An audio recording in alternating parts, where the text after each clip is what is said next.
é se nós usamos apenas 10% do nosso cérebro. As evidências científicas demonstram que nós não usamos apenas 10% do nosso cérebro, e sim todo o nosso cérebro. E acredita-se que essa ideia de que nós utilizamos 10% do cérebro possa ter surgido de um estudo feito pelo psicólogo Carl Lashley entre 1890, que viveu entre 1890 e 1958, onde ele acreditava que 90% do cérebro dos ratos de laboratório poderia ser removida, que os ratos iriam conseguir encontrar a saída do labirinto. Um detalhe que esse psicólogo não considerou é que os animais poderiam utilizar os sentidos restantes para compensar o sentido que foi lesado e assim conseguirem sair desse labirinto. Então aí cabe aquela lei da conservação de energia, que a quantidade total de energia em um sistema isolado permanece constante. Então, se nós temos a região do cérebro aqui onde uma determinada região é lesada, a energia que seria migrada para aquela área lesada, ela é transferida para outras áreas e ela pode ser utilizada em outras áreas, para outras habilidades. Mas aí surge a pergunta, se todo o nosso cérebro é usado, como nós poderíamos ter novos aprendizados e adquirir novas habilidades? Bom, eu usei como referência 2 livros. Um deles é aquele que eu já apresentei para vocês, O Cérebro e a Inteligência Emocional, Novas Perspectivas, do Daniel Goleman. E uma outra obra também, que é de uma neurocientista brasileira, chamada Susana Herculano Rosel, O Cérebro Nosso de Cada Dia. Então utilizei como referência, e como fontes também, esses 2 livros. Então a pergunta que surge aqui é, se todo o nosso cérebro é usado, como nós poderemos ter novos aprendizados e adquirir novas habilidades? E aí tem um conceito da neurogênese. O que é neurogênese? É um processo de formação de novos neurônios no cérebro.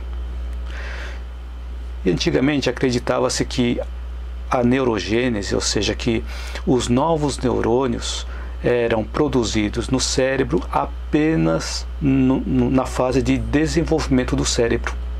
Então acreditava-se que os neurônios só eram produzidos enquanto o cérebro estava sendo formado e que ela não continuava durante toda a vida.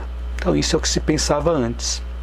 Só que estudos mais recentes concluíram que o cérebro produz 10.000 células diariamente, que se divide em 2.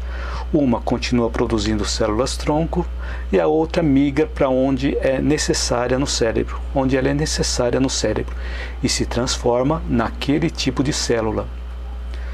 Então, e muitas vezes ele é destinado para lugares onde há necessidade de reposição de uma célula ou de um conjunto de células, ou onde há necessidade de um novo aprendizado. Olha a importância da neurogênese.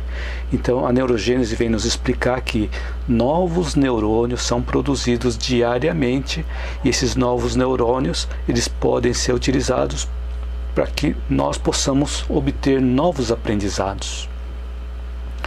Só que se nós não utilizamos esses neurônios para um novo aprendizado, eles são descartados, ou seja, esses novos neurônios morrem.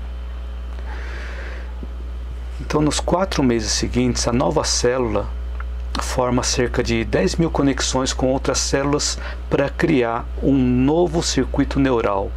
O que é um circuito neural? É a conexão que existe entre os vários neurônios.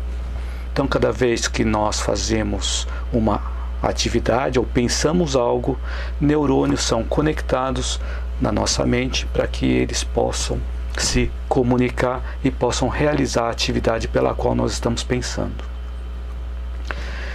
Então a neurogênese ela fortalece o nosso entendimento sobre a neuroplasticidade. Nossa, quanto termo difícil hoje, né?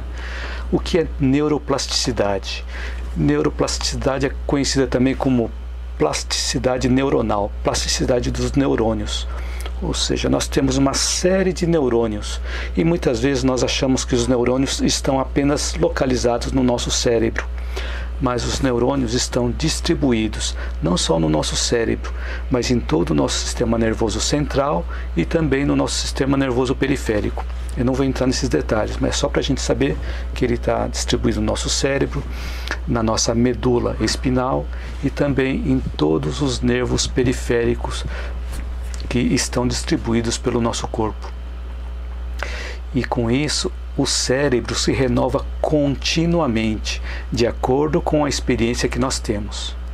Então, cada vez que nós temos uma nova experiência, um novo aprendizado, são realizadas novas combinações de conexões entre os neurônios. Então, quando nós realizamos uma atividade nova, ou quando mudamos o nosso hábito, novos circuitos neurais são formados. Então, são feitas novas combinações de circuitos neurais no nosso sistema nervoso. Quanto mais vezes nós repetimos o mesmo pensamento ou a mesma ação, nós fortalecemos essa combinação de conexões de neurônios. E o contrário é verdadeiro também. Se nós não repetimos um mesmo pensamento ou uma mesma ação, essas conexões tendem a ser enfraquecidas e até mesmo desfeitas.